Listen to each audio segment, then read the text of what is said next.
இந்திய ரயில்வேயின் முதன்மை திட்ட மேலாளர் ஆனந்த் ரூபணகுடி வந்தே பாரத் ஸ்லீப்பர் எக்ஸ்பிரஸ் ரயிலில் கழிப்பறை பயன்பாடு மற்றும் பொது சொத்துக்களை மதிக்கும் பயணிகள் மட்டுமே பயணம் செய்ய வேண்டும் என சமூக வலைதளம் எக்ஸ் மூலம் வலியுறுத்தினார். பல பயணிகள் கழிப்பறையை பயன்படுத்திய பின் தண்ணீர் ஊற்றுவதில்லை அல்லது ஃபிளஷ் அமைப்பு செயல்படுகிறதா என்பதை சரிபார்ப்பதில்லை. இதுவே உண்மையான பிரச்சினை என அவர் குறிப்பிட்டார். இந்த பதிவு சமூக வலைதளங்களில் வேகமாக வைரலாகி 80,000க்கும் அதிகமான பார்வைகளை பெற்று பரவலான விவாதங்களை ஏற்படுத்தியது.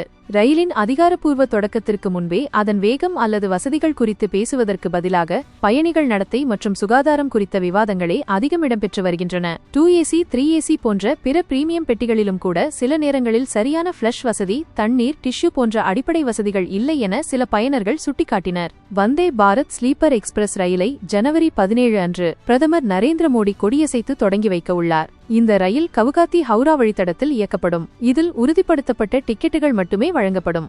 RAC மற்றும் காத்திருப்பு பட்டியல் இல்லை. ராஜதானி போன்ற பிற பிரீமியம் ரயில்களை விட கட்டணம் சற்று அதிகமாக இருக்கும். பயண நேரம் சுமார் 3 மணி நேரம் குறையும் என எதிர்பார்க்கப்படுகிறது.